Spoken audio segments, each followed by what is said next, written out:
नमस्ते। हम अपने नए वीडियो के साथ हाजिर हैं। हाल में जो पूरे दुनिया में जो चर्चा में है, इज़राइल और हमास के बीच में जो लड़ाई चल रही है। हाल में लड़ाई चली रही है दोनों साइड से। हमास हज़ारों रॉकेट्स लॉन्च कर चुका है और करता ही चला जा रहा है, और इज़राइल जिसका आयरन डोम प्रोटेक्शन सिस्टम जो है वो उनके रॉकेट्स को इंटरसेप्ट कर रहा है इन द एयर और उनको हवा में ही मार गिराता है। पर फिर भी कुछ ना कुछ रॉकेट्स वहाँ से डेफिनेटली लैंड हो जा रहे हैं और वो तबाही मचा रहे हैं। ऑलरेडी इज़राइल में 1000 से ज़्यादा लोग मारे जा चुके हैं, और हमास के जो फाइटर्स जो पहले अंदर घुसे थे 1500 के करीब, वो भी मारे जा चुके हैं, ये इज़राइल की आर्मी ने बताया। अगर शुरू से हम आप इस बात को बताएं तो सैटरडे को सुबह, शनिवार की एकदम सुबह 6 बजे, 6:30 के करीब हज़ारों रॉकेट्स हमास ने दागे इज़राइल पे। हमास जो है, जो टेररिस्ट ऑर्गेनाइजेशन मानी जाती है, मिलिटेंट ऑर्गेनाइजेशन मानी जाती है, वो गाज़ा स्ट्रिप में उसका कब्ज़ा है। इज़राइल के दोनों साइड में पैलेस्टीनियन लोगों को उनने थोड़ी थोड़ी जगह दे रखी है। अगर आपको हिस्ट्री पता हो तो 1948 में इज़राइल बना, उस टाइम पे वहाँ पे पैलेस्टाइन था, जिसको 1917 से ब्रिटिश के कब्ज़े में था। उसके पहले वो ऑटमन एम्पायर के कब्ज़े में था। तो जब ब्रिटिशर्स वहाँ से जा रहे थे वर्ल्ड वॉर 2 के बाद, तो 1947 में उनने सोचा कि ये पोर्शन दोनों इज़राइल और पैलेस्टीनियंस को दिया जाए। इज़राइल तब कोई नेशन था ही नहीं, और वो बने उसके पहले ही वहाँ पे 47 में अरब कंट्रीज़ ने और फ़लस्तीनी लोगों ने वहाँ पे अटैक करा इजराइलियों पे, पर उन्हें लड़ के, बिफोर इज़राइल वाज फॉर्म्ड, उन्होंने लड़ के और वो जंग जीती। एंड 1948 में उसके बाद इज़राइल फॉर्म हुआ। तो पहले से ही इज़राइल का नाता रहा है वॉर्स से, और हर वॉर्स अरब कंट्रीज़ ने उनके साथ लड़ी हैं, और पर हर वॉर इज़राइल ने जीती है। तो इज़राइल के दोनों तरफ फ़लस्तीनियन लोग रहते हैं। उसकी ईस्टर्न बॉर्डर पे वेस्ट बैंक है, और वेस्टर्न बॉर्डर में गाज़ा स्ट्रिप है, जो कि सिर्फ एक 40 किलोमीटर्स बाय 11 किलोमीटर्स का छोटा सा स्ट्रिप है। वहाँ पे हमास का रूल है। वेस्ट बैंक में, जो कि ईस्टर्न साइड में है, वहाँ पे PLO और फतेह पार्टी का रूल है। तो फतेह पार्टी ने तो अभी आर्म्स को त्याग दिया है और अब वो एक पॉलिटिकल पार्टी है। पर गाज़ा में जिसका रूल है हमास का, हमास एक मिलिटेंट ऑर्गेनाइजेशन है जो इज़राइल को पूरी तरह से नष्ट करने का प्रण ले चुकी है। वो इज़राइल को एग्जिस्ट होने ही नहीं देना चाहते हैं, और इसीलिए रेगुलरली उनके साथ उनकी लड़ाइयाँ चलती रही।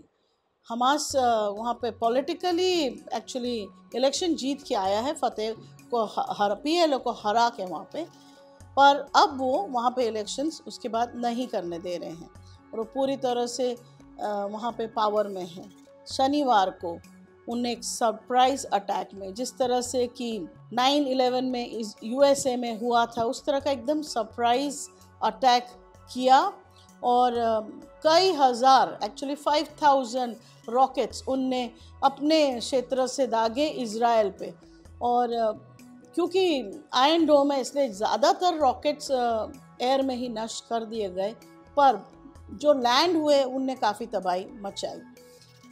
ऑल्सो इसके अलावा उनने land, sea and air route से उनके हमास के मिलिटेंट्स भेजे, हमास के फाइटर्स भेजे, जिन लोग ने अलग अलग जगह अटैक किया। उनके जो बोट से आए वो उनके कोस्टल एरिया से आए, और लैंड से उनने अलग अलग जो बॉर्डर चेक पॉइंट्स हैं वहाँ से उन लोग ने घुस के और अटैक किया। बॉर्डर में जो स्मॉल इजरायली आउटपोस्ट है वहाँ पे उनने अटैक किया, उनको ओवर पावर किया, उनको मारा, और फिर वहाँ के जो आसपास के गांव हैं जो किबुत्स बोले जाते हैं, उनमें उन्हें अटैक करके इनोसेंट लोगों को पकड़ के उनको या तो मार दिया गया, और या तो पकड़ के उनको कैप्टिव बना के वो अपने गाज़ा स्ट्रिप में वापस ले गए। बाय एयर पैराग्लाइडर्स के थ्रू वो आए, और एक जो डेजर्ट म्यूज़िक फेस्टिवल हो रहा था वहाँ पे भी अटैक करा, जहाँ पे हज़ारों की तादाद में यंग पीपल वो म्यूज़िक फेस्टिवल में पार्ट ले रहे थे। वहाँ एक ही जगह पे 260 पीपल वेर किल्ड। 260 लोगों की लाशें वहाँ से मिली हैं। वहाँ से बहुत लोगों को उन्हें किडनैप भी किया और बहुत लोग भाग भी गए वहाँ से। एक गांव में तो अब जब फाइटर्स इजरायली आर्मी, जब IDF यानी कि इजराइल डिफेंस फोर्सेस की जो सोल्जर्स हैं, जब वो वापस उनने सारे छोटे छोटे गांव में कब्ज़ा किया तो एक गांव में 100 लाशें मिली, जहाँ पे एक्चुअली एक सिर्फ 1000 लोगों का गांव है पर वहाँ पे 100 लोगों को मार दिया गया। ऐसे कई जगह बहुत लोग मारे गए हैं। और जितने भी हमास के मिलिटेंट्स जो कि इज़राइल में घुसे थे अलग अलग रूट से, वो अब ऑलमोस्ट सारी जगह उनको मार दिया गया है, या तो फिर वो वापस गाज़ा स्ट्रिप में जो वापस भाग पाए वो भागे, और जो उन्हें कैप्टिव्स लेके जो वापस किडनैप करके लोगों को ले गए हैं वो 150 के करीब लोग कहते हैं कि उनको ले जाया गया है।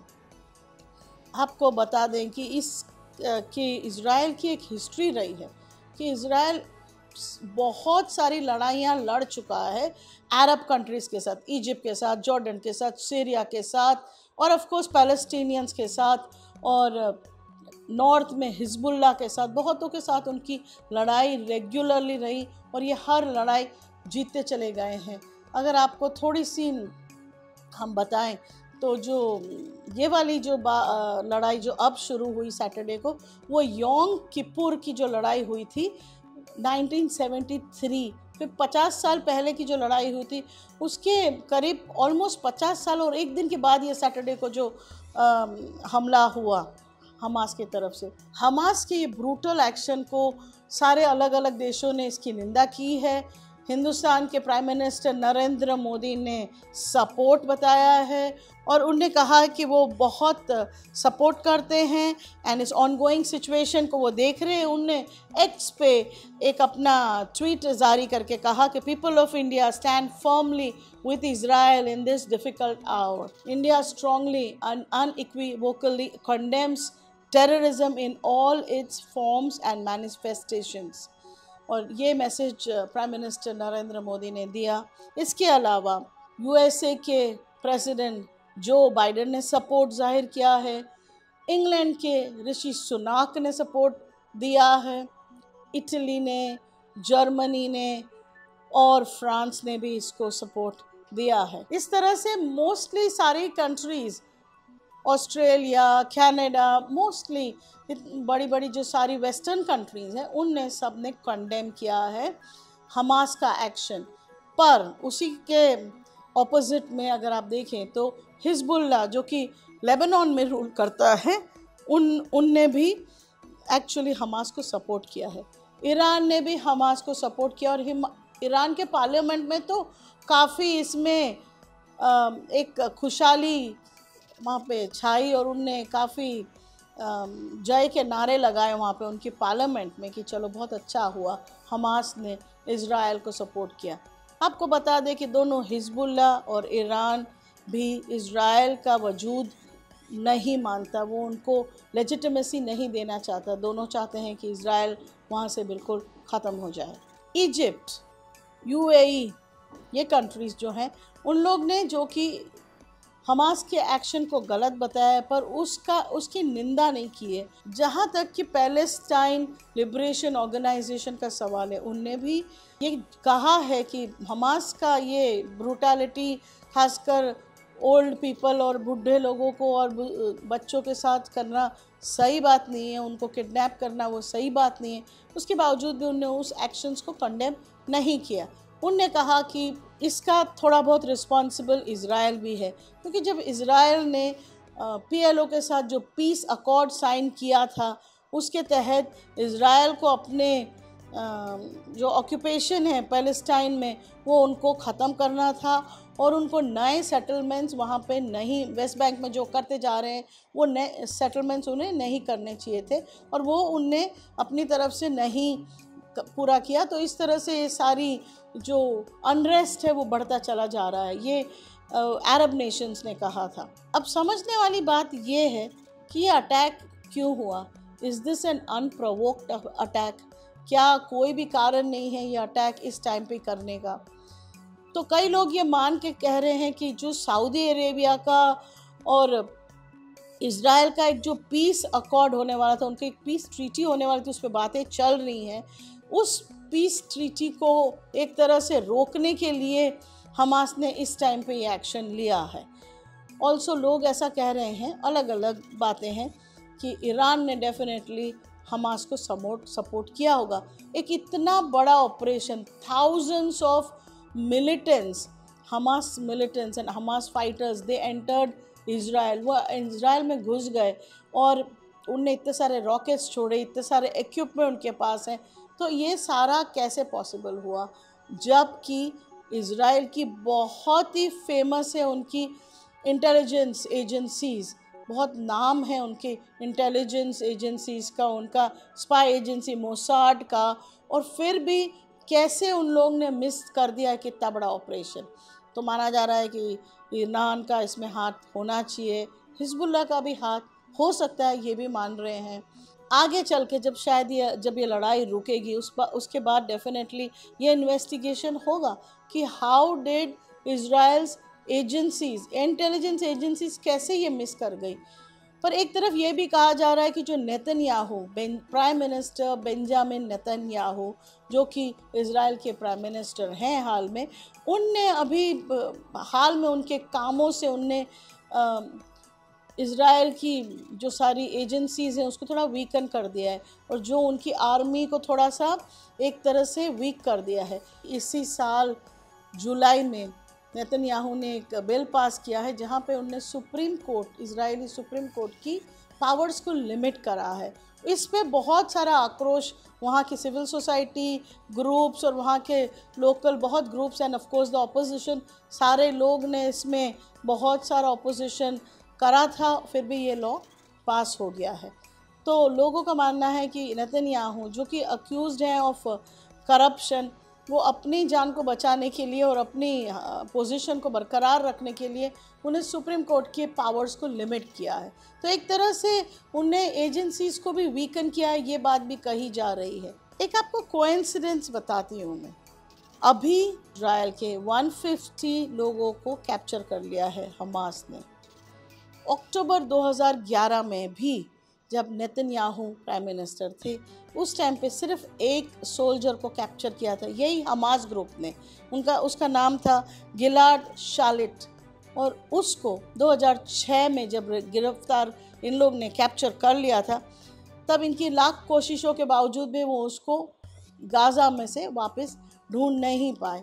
कई उन्हें कोशिशें की, कई उनके फोर्सेस में अंदर गए, पर उन लोग इस जो सोल्जर था, यंग सोल्जर 19 साल का ही था, उसको उन लोग ने बड़ी कोशिशों के बावजूद भी वो उसको नहीं छुड़ा पाए थे।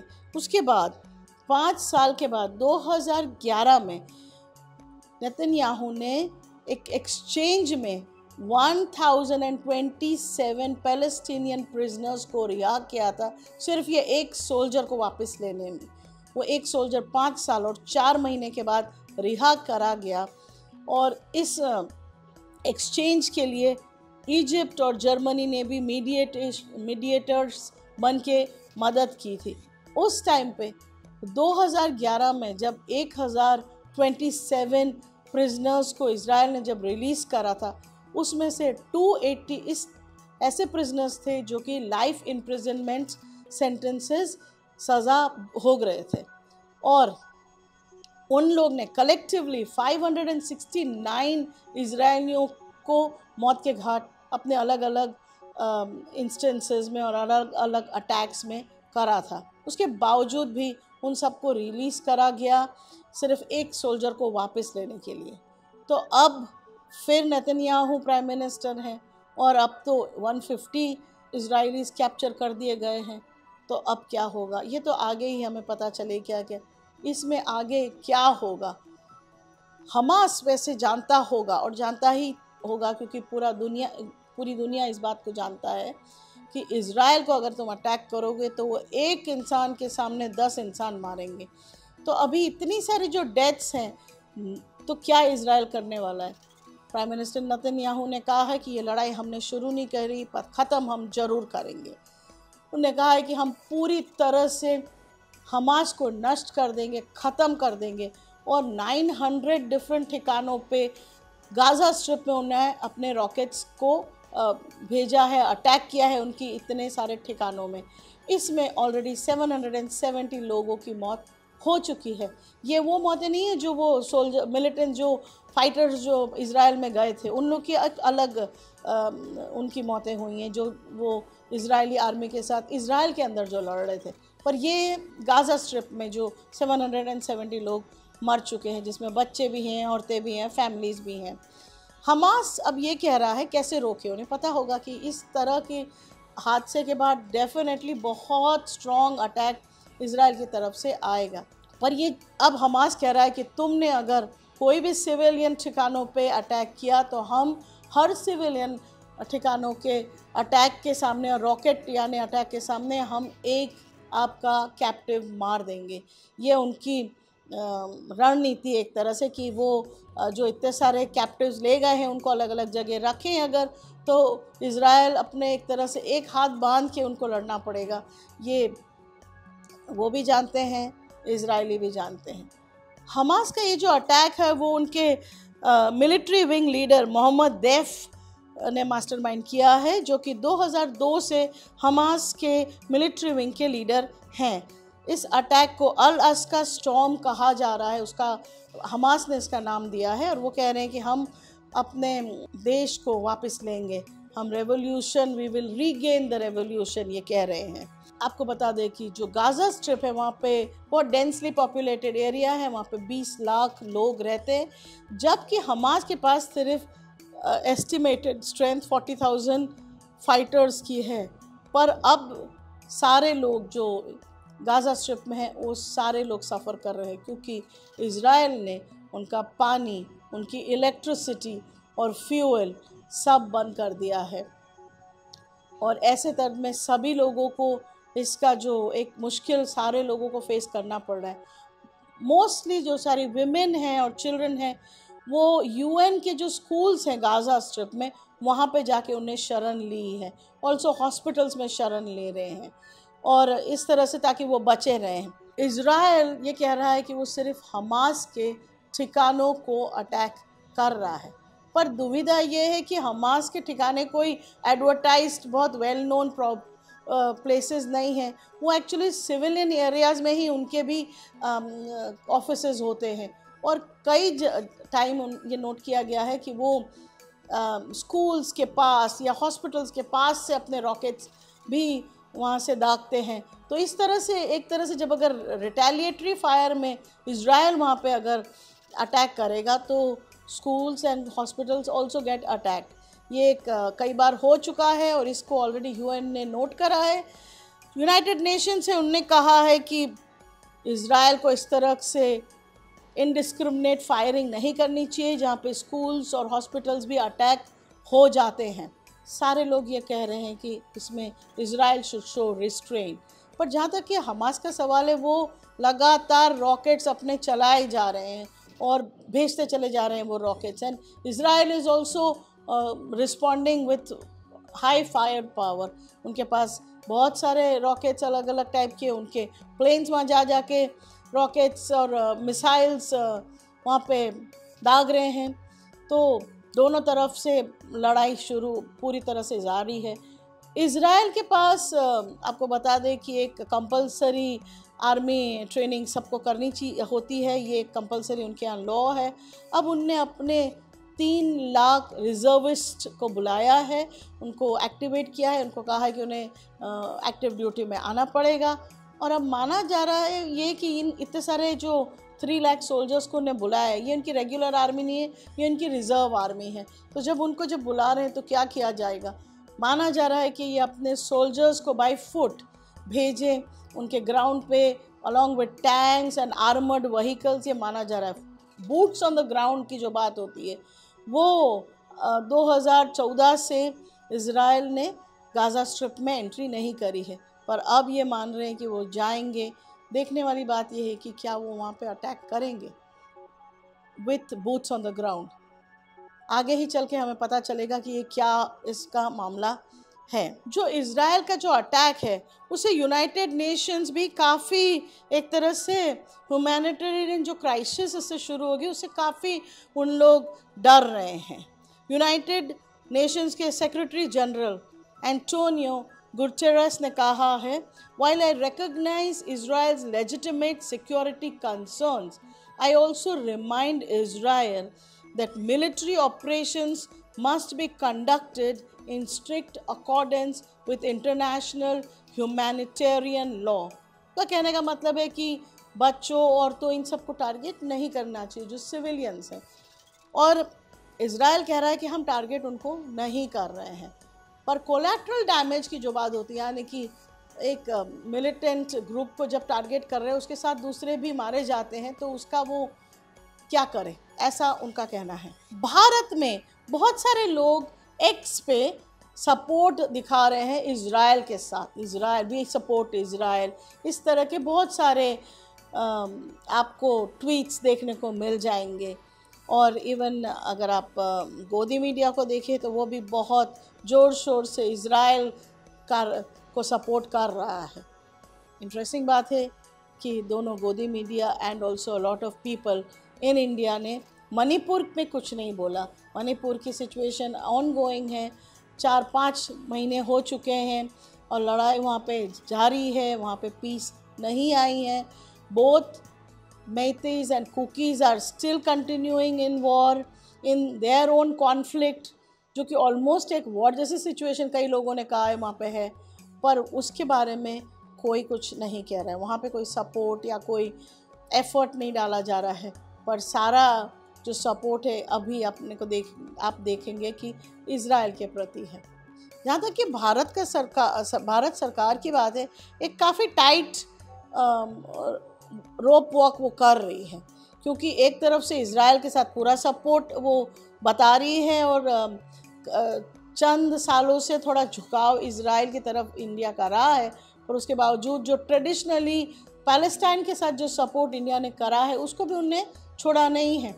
तो प्राइम मिनिस्टर नरेंद्र मोदी एक ट्रिप में इज़राइल को मिलने गए थे, दूसरी बार जब वो ट्रिप में गए थे तब वो पैलेस्टाइन के वेस्ट बैंक में उनके लीडर को भी मिले थे। तो इंडिया के वास्ते दोनों ग्रुप्स के साथ उनका जो दोनों देश है एक्चुअली, उन दोनों के साथ उनका बराबर से रिश्ता बना हुआ है, तो उनने कुछ तोड़ा नहीं है। पर इज़राइल को उनकी टेरिटरीज़ को डिफेंड करना और उनके सिविलियंस को डिफेंड करने का राइट को उनने डेफिनेटली सपोर्ट किया है। गाज़ा क्योंकि एक बहुत छोटा स्ट्रिप है, वहाँ पे 2 लाख लोगों ने शरण ली है अलग अलग जगह। अब भागे तो भागे कहाँ, एक तरफ 2 तरफ से तो उनने इज़राइल से वो घिरे हुए हैं, एक तरफ कोस्ट है और साउथ में इजिप्ट है, और इजिप्ट में अब एक तरफ से तांता लगा हुआ है, वहाँ पे लोग एस्केप करने की कोशिश कर रहे हैं। पर इस सिचुएशन में हम क्या मानते हैं? हम डेफिनेटली ये मानते हैं कि Israel has a right to defend its territories, वो अपनी जगहों को डेफिनेटली डिफेंड करेगा। और हमास को एक तरह से इस टाइम पे अटैक करने की क्या ज़रूरत पड़ी थी, ये तो वो ही जानते हैं। उन्हें डेफिनेटली पता होगा कि इसका बहुत स्ट्रॉन्ग रिएक्शन आएगा इज़राइल की तरफ से। कोई भी कंट्री अब इज़राइल को रोक नहीं पाएगी। मैं नहीं मानती हूँ कि इज़राइल रुकेगी, और हमेशा की तरह इज़राइल भी बहुत बुरी तौर से और बहुत ही ज़ोर शोर से अटैक करेगी। सिर्फ जो एक चीज़ थोड़ी बहुत उनको अगर रोकेगी तो वो है जो इज़राइली कैप्टिव्स जो वहाँ हैं, जो 150 के तौर पे जो किडनैप करे हुए लोग हैं, वो एक चीज़ है जो इज़राइल को एक तरह से थोड़ी सी रोक सकती है। वो आगे चल के किस तरह से, या तो उनको फ्री करेंगे। मेरा मानना है कि डेफिनेटली वो कई कोशिश करेंगे, when they are sending boots on the ground, तो कोशिश उनकी रहेगी कि वो अपने लोगों को रिहा कर पाएँ। अगर लोग उनको रिहा कर पाए तो अच्छा है, पर डेफिनेटली इतनी डेंसली पॉपुलेटेड एक जगह में कहाँ 150 लोग तो कहीं भी छिपाए जा सकते हैं। तो अगर वो सक्सेसफुल नहीं हुए तो डेफिनेटली दे विल बी, उनकी सिटीजन्स की तरफ से ये मांग होगी कि हमारे लोगों को वापस सेफली लाया जाए। तो क्या फिर से पैलेस्टीनियन प्रिजनर्स को रिहा कर दिया जाएगा? पर वो आगे की बात है। राइट नाउ तो सिचुएशन ये है कि क्या कितनी टाइम तक ये वॉर चलेगी? लगता है थोड़ा टाइम तक ये चलती रहेगी, जब तक कि दोनों पार्टीज़ नेगोशिएटिंग टेबल पे नहीं आए और डिस्कशंस ना हों। माना जा रहा है कि हमास अग्रीएबल है कि वो डिस्कशन करे और वो पीस की बात करे, क्योंकि ऑलरेडी पानी, बिजली और फ्यूल रोक दिया गया है और सारे लोग वहाँ पे स्ट्रगल कर रहे हैं। आपका क्या मानना है? आप क्या मानते हैं इस जो वॉर चल रही है इज़राइल एंड हमास के बीच में, इसमें आपकी क्या राय है? डेफिनेटली हमें कमेंट करके बताएं। आपको वीडियो पसंद आए तो लाइक ज़रूर कीजिए, प्लीज़ सब्सक्राइब कीजिए और शेयर करिए हमारा वीडियो। Thank you.